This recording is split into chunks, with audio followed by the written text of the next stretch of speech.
For your entertainment and pleasure, here is Our Miss Brooks, starring Eve Arden.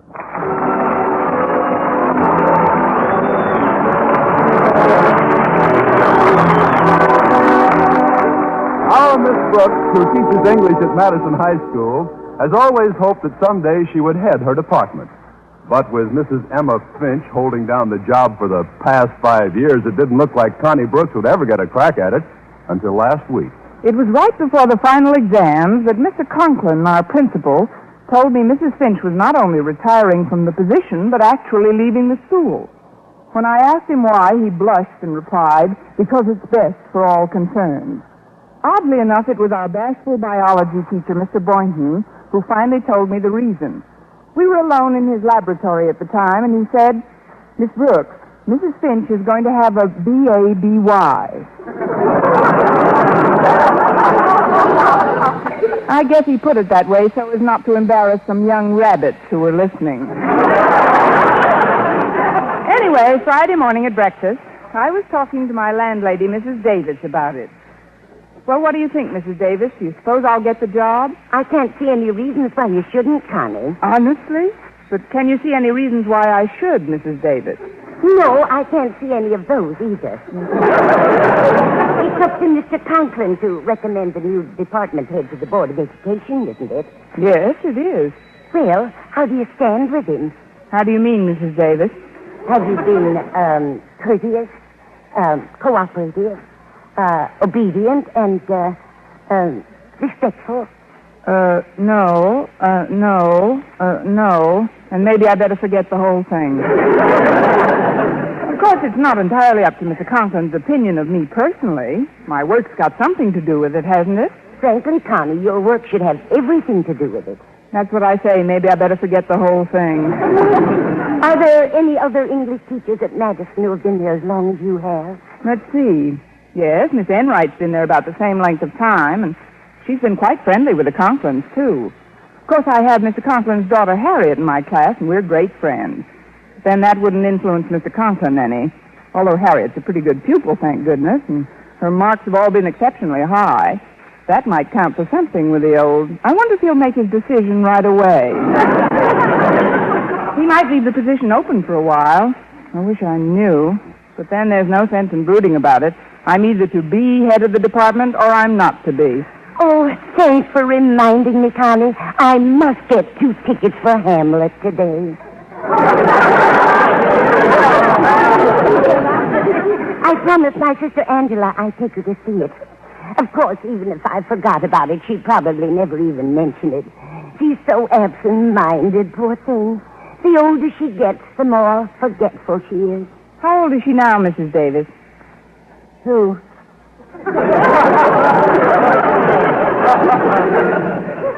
Your sister.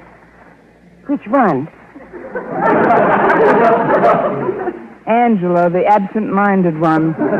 Oh, she's in the low 70s. That's pretty good golf for an old lady. Oh,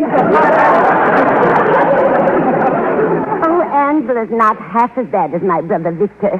He's so forgetful sometimes. Why, do you know, Connie, he can be talking to you about something and right in the middle of the sentence get off on another topic altogether. Really?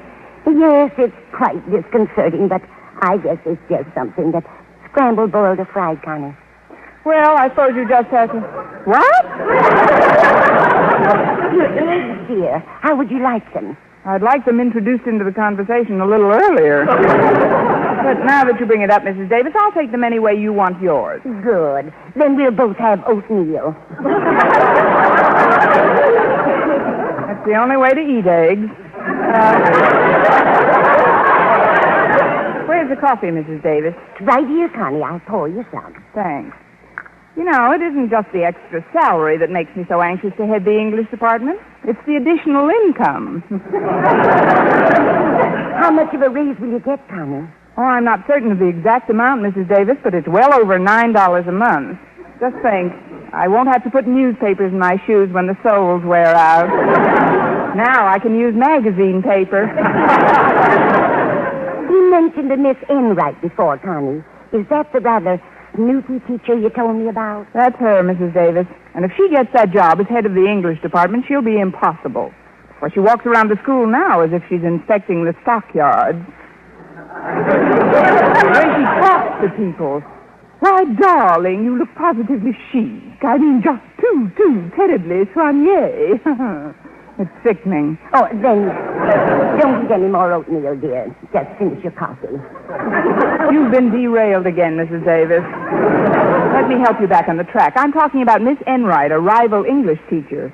She's got me worried. Oh, don't worry about her, Connie. I'm sure her baby will be a fine, healthy specimen. She isn't the one who's going to have the baby, Mrs. Davis. Well, that's a shame. I think the mother should always take care of her own baby, no matter what. It's Mrs. Finch who's having the baby. Who? Mrs. Finch. Oh, well, that's a very nice name for a baby. Now, if you'll excuse me, Connie, I'd better clean up the dishes. All right, Mrs. Davis, you clean up the dishes, and I'll clean up the conversation by myself. I'd help you in the kitchen, but I've got to get ready to go to school. Walter Denton's picking me up any minute. Oh, Walter's such a nice boy. It's a pity he's not a more brilliant student. But I think I know what his trouble is, Connie. Lack of concentration. Concentration? Yes. If he would just concentrate on one subject at a time. You see, he's the kind of a boy who, well, he's the type that, Connie. Yes? What were we talking about? Walter Denton. Oh, he's picking you up this morning, isn't he? What happened to your car, Connie? You just got it out of the repair shop. I know, Mrs. Davis, but I took it out the night of the big freeze. And? It froze. I did try to warm it up a little. I poured some boiling water into the radiator, but then the engine made the strangest sound. What kind of a sound, Connie? Well, I may be wrong, Mrs. Davis, but I'd swear it said, "Why don't you get yourself a bicycle?"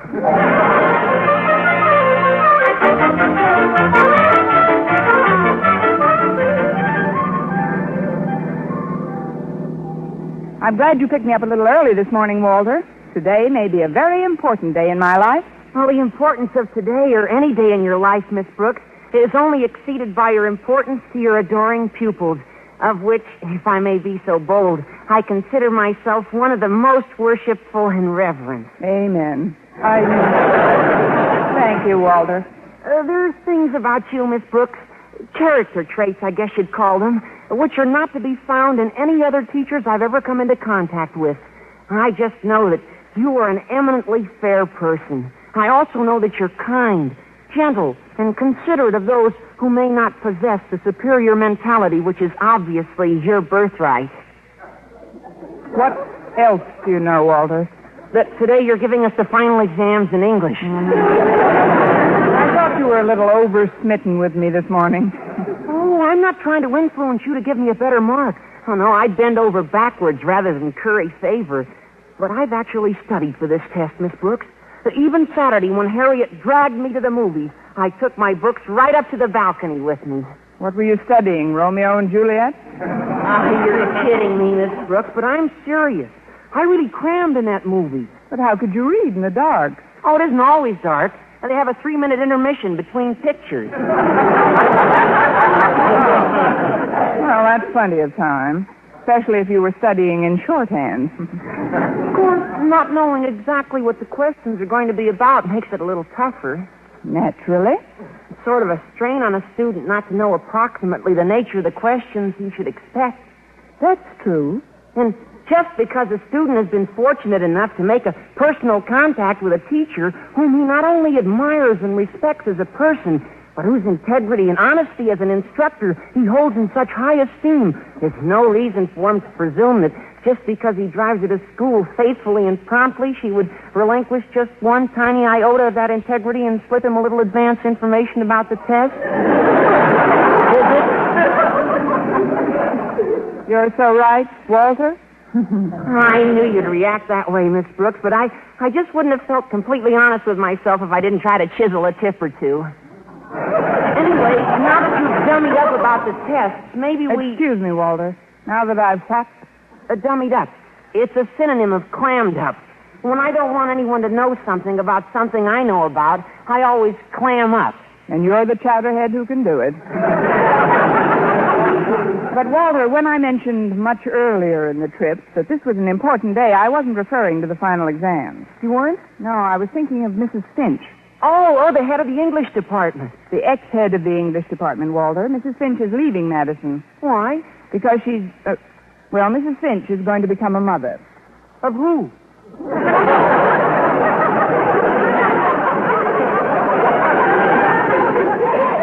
Now, that's a fair question. Of her son or daughter, as the case may be. I didn't know Mrs. Finch had any son or daughter. Walter, you're not related to Mrs. Davis, are you? Oh, no. No, of course not. She's just absent-minded. Look, Walter, what concerns me at the moment is whether or not I have a chance to replace Mrs. Finch as head of the department. A chance? Why, you're a standout, Miss Brooks. You've been teaching at Madison long enough to be the principal. I mean, Mr. Conklin should certainly choose you over anybody else. How about Miss Enright? Oh, gee, I forgot about her. Now, she's even older than you are, isn't she? Oh, in point of service, that is. Oh, I'm glad you tagged that on, Walter. Nobody could be older than me in years. Not this morning, anyway. Now, don't you worry about it, Miss Brooks. So why don't you see Mr. Conklin when we get to school and have a little chat with him? You know, turn on the charm, sort of. You mean butter him up? Is butter him up? Yes, and don't sound so innocent, Walter. After the job you did on me this morning, you should get a prize from the Dairymen's Association.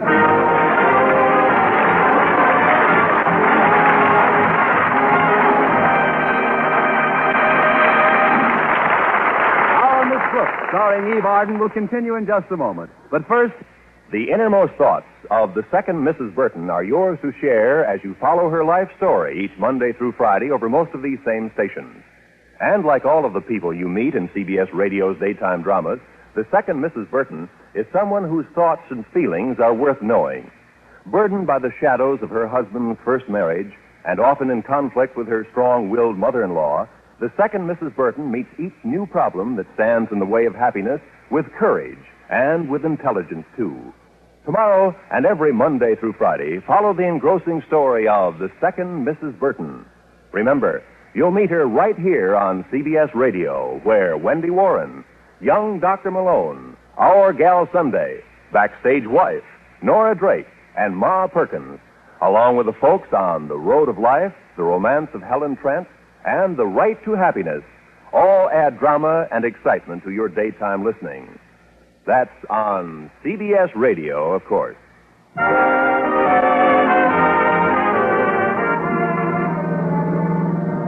Well, here we are, Miss Brooks. Good old Madison High.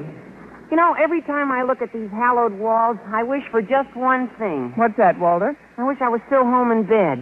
Especially today with those finals coming up. Gosh, Miss Brooks, isn't there some little suggestions you could make to me so I'd pass the exam, Certainly there is, Walter. Answer the questions correctly. Yeah. Well, you better get off here, Miss Brooks, and I'll go park the car. All right, Walter, thanks for the lift. And good luck today. Oh, thank you, Miss Brooks. And good luck with Mr. Conklin. Well, I'll probably need it. I hope he's in a good mood this morning. Although why this morning should be any better... Miss Brooks. Oh, it's Harriet Conklin. Good morning, Harriet. I wouldn't have interrupted your soliloquy, but you look sort of worried about something. Worried? Me? Whatever gave you that idea? Your complexion. It's not as ruddy as it usually is. Oh, that's just from the new powder base I'm using. It's called Elephant Wallow Gray. Actually, though, I do have something on what's left of my mind, Harriet. It's Mrs. Finch. She's leaving the school. Yes, I know. I heard she was going to have a B.A.B.Y. Who told you? Mr. Boynton. That figures. But, Harriet, as you must know, you've always been one of my favorite pupils. I'm glad you feel that way, Miss Brooks. You're my very favorite teacher. Thanks. I'm very fond of your mother, too. I know. And she's terribly fond of you, Miss Brooks. I'm glad. Then there's your father. Yes, I know. Well, Harriet, do you think that I was going to... Well, that is... Well, what are you trying to ask me, Miss Brooks? Do you think he's warm enough for buttering this morning? At least, do you think I should have a little talk with him in his office? About what? Well, somebody's got to replace Mrs. Finch as head of the English department, and I figured... But of course you'll get it. Is that from the horse's mouth or just rumor? I mean, did you happen to overhear anything that... Look, Harriet, I don't want anybody to intercede for me because of any personal relationship we may have built up between us. What I'm trying to say is, well, I wouldn't want any principal's daughter, not even a clever, bright, pretty, industrious, talented, intelligent one like yourself, to become a fifth column for me. Golly, Miss Brooks, nothing I could say would sway Daddy 1 inch. In fact, Mother and I bend over backwards rather than suggest anything about his duties at school. But I'm so sure you're our next head of the English department that I've even written a little poem about it. Care to hear it? Well, if you don't think it'll put the whammy on me, jinx anything. To the head of the English department about to be, I present this little tribute to you from me. In class, you're good-tempered and don't fume or fret. But when it comes to our homework, you sure make us perspire. And in the forthcoming exams, whether I'm first or last, my feelings for you will be the same, especially if I've passed. So, Miss Brooks, all hail to the head of the English department about to be. Well, what do you think of it, Miss Brooks? It won't send Carl Sandburg screaming into the hills, Harriet. It's a lovely sentiment. Now, before I go into your father's lair, office, could you tell me what kind of a mood he's in? Oh, frankly, Miss Brooks, it isn't too good. When the newsboy that delivers our paper came around for the money this morning, Daddy bit his head off. Fine. Then he should be too full to take a bite out of me.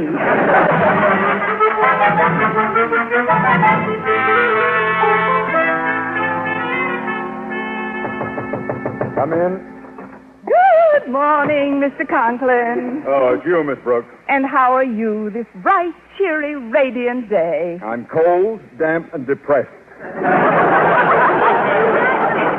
Now, what can I do for you that won't take longer than a few minutes? Oh, it isn't what you can do for me, Mr. Conklin. It's what can I do for you. Oh, I know. I'll sharpen some pencils for you. Here's one. Miss Brooks, I don't want you to sharpen Oh, anything. but this one is so blunty. It'll just take a minute.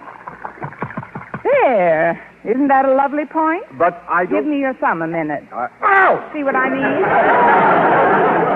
Now, I'll just do a few more of them, and you'll have enough for the week. Confound it, Miss Brooks. I don't want any more of my pencil sharpening. Oh, it's really no trouble at all, Mr. Conklin. This is just one of those days when a person feels privileged to assist his fellow man. A day when a spirit of cooperation seems to beckon like a beacon. Or a day when Mrs. Finch is leaving Madison and her position as head of the English department. Mrs. Finch leaving Madison? Yes. Yes, Miss Brooks. I think I told you that several days ago. Oh, yes, of course. I've been so busy preparing my final examination papers, it must have slipped my mind. She's going to have a B.A.B.Y., isn't she? Y-E-S. Yes. She is going to have a baby. Well, I just know they'll be happy together. Now, let's see what else I can do to make this office a home away from home for you. I know. I'll just rinse out this pen wiper for you. That happens to be a blue pocket handkerchief I got for Christmas. Must have fallen out of my coat. Oh, then I'll tuck it back in for you. May I say you have a lovely eye for color combinations, Mr. Conklin? It goes so well with this pretty purple tie you've got on. But it seems a little loose around your neck. Let me tighten it a bit. There. Miss Brooks. There, that's better. Now you're both the same color. Here, Miss Brooks. I don't know what you expect to get. Oh, I must clean off that desk of yours, Mr. Conklin. And why in the world does that big open inkwell have to be perched right in the middle of everything? Because I like it that way. Now listen to me, young woman. I'll have things in shape in no time. First we'll move these papers next to the inkwell, and then... Oh. Now, where is the inkwell perched, Miss Brooks?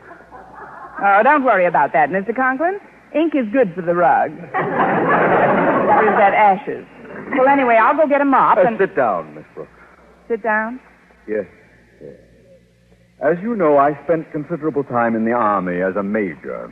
Yes, I know, Mr. Conklin. And it always gave me a great feeling of security to know that somebody like you... Quiet! Yes, sir. Sorry. At ease. Now then, Miss Brooks, from my Army experience, it's obvious to me that you are bucking for something. Bucking, Mr. Conklin? It's a colloquialism, Miss Brooks. It means that in order to gain some end of your own, you are acting like an eager beaver. Want some pencil sharpened? No! To tell you the truth, Mr. Conklin, I just wanted to butter you up. Now what? Come in. Good morning, Mr. Conklin. Well, it's Miss Enright. Oh, and Miss Brooks is here, too. How nice. Darling, you look positively chic. I mean, just too terribly soigné. Thanks. Loads. But what are you doing in school so early, darling? You're usually tearing into your room like a mad thing minutes after the bell is rung. You must have telescopic vision to see me from the bus you're just catching at that time. What can I do for you, Miss Enright? Oh, it isn't what you can do for me, Mr. Conklin. It's what can I do for you? Oh, I know. I'll sharpen some pencils for you, Mr. Conklin. Thanks, just the same, Miss Enright. Or maybe I could straighten out your desk. Oh, heavens, what happened to this inkwell? I already straightened out his desk. Well, don't worry about it, Mr. Conklin. I'm sure you can pick up another rug like that for $500 or $600. Oh, before I forget, I'd like you to have these woolen socks. I knitted them myself. But, Miss Enright, It was a labor of love, Mr. Conklin. I worked on these socks just every available moment I wasn't faithfully discharging my duties as an English teacher. They're merely a slight expression of my gratitude for having been granted the privilege of working for such a warm, kindly, and considerate boss as yourself. This kid melts it before she spreads it on.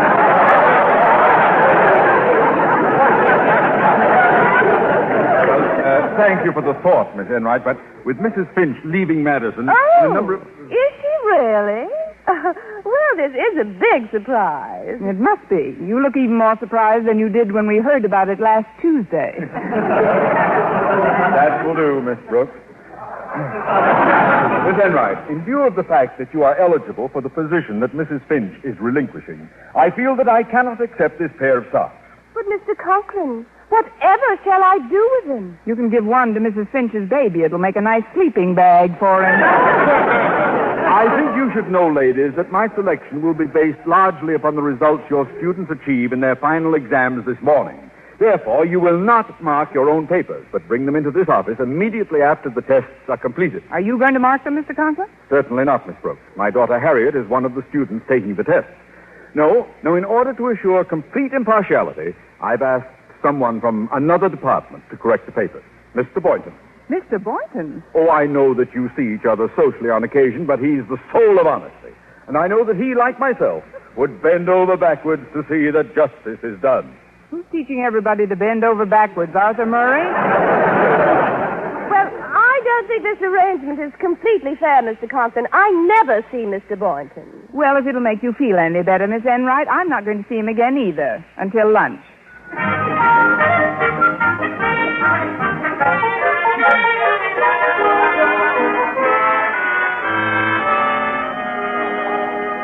If you'll just tell me what you want, Miss Brooks, I'll take your tray. Oh, I'm too nervous to eat anything right now, Mr. Boynton. I'll wait until I find out the result of this morning's exam. The one you're marking, Mr. Boynton. Oh.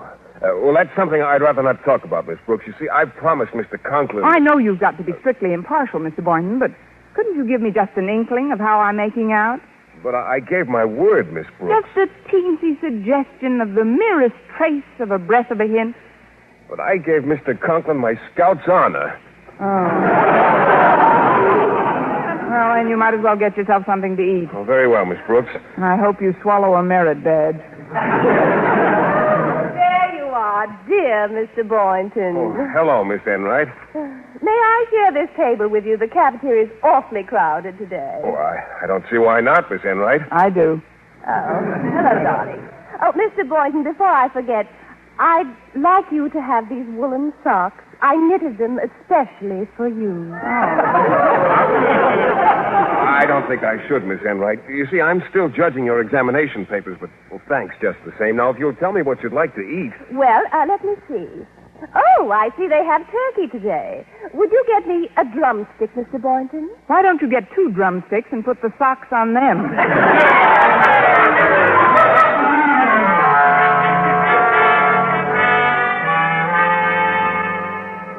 Miss Brooks, Miss Enright, I've summoned you to my office to tell you that Mr. Boynton has finished grading the examination papers and has reported to me that both of your classes have done equally well.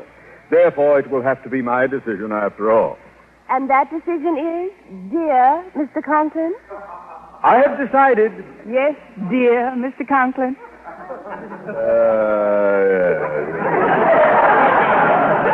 I have decided that for the coming fiscal year, I shall save the Board of Education exactly $9.85 per month. There will be no head of the English department in this school.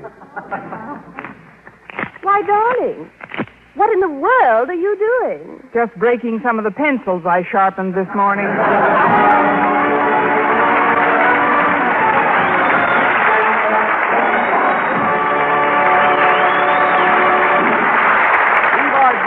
Miss Brooks returns in just a moment, but first...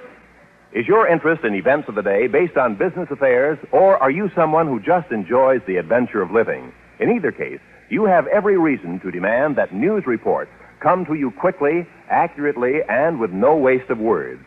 That's another way of saying you have every reason to insist on hearing the news on CBS Radio.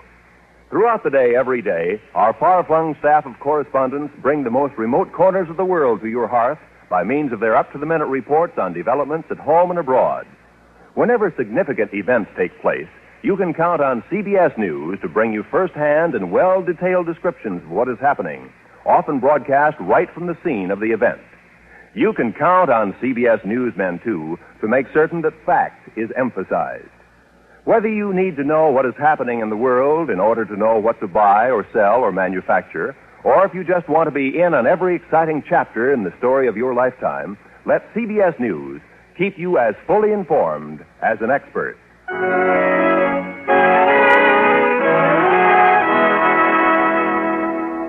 And now, once again, here is our Miss Brooks. Well, I was a little depressed about not getting the job as head of the English department, but I perked up the following night when Mr. Boynton came by and took me to the movies. As we got to the theater, he stepped up to the box office. 2 tickets, please. Here, Mr. Boynton, let me buy my own ticket. Why, Miss Brooks, I wouldn't think of it. Well, that's very nice. You can pay me for yours when we get inside. Thank you, and good night, Diamond Jim Boynton.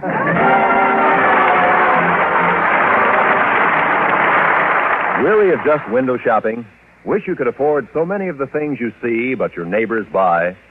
Well, chances are they have money to spend because they manage their money well. And that includes a sensible savings plan. One that encourages saving for the future without straining your budget today. And here's that kind of plan. The Payroll Savings Plan. Buying United States savings bonds regularly where you work. With payroll savings, money is set aside for you before you get your paycheck. That way you never count on it and never miss it. It's automatic saving. Before long, you have a stack of savings bonds, each one paying back $4 at maturity for every 3 put in. That means extra dollars for spending in the future. And when you know money set aside for the future, you can enjoy spending extra dollars today. So plan your spending, your saving wisely. Begin buying United States savings bonds on the easy automatic payroll savings plan now. This book, starring Eve Arden, is produced by Larry Burns, written and directed by Al Lewis, with music by Wilbur Hatch.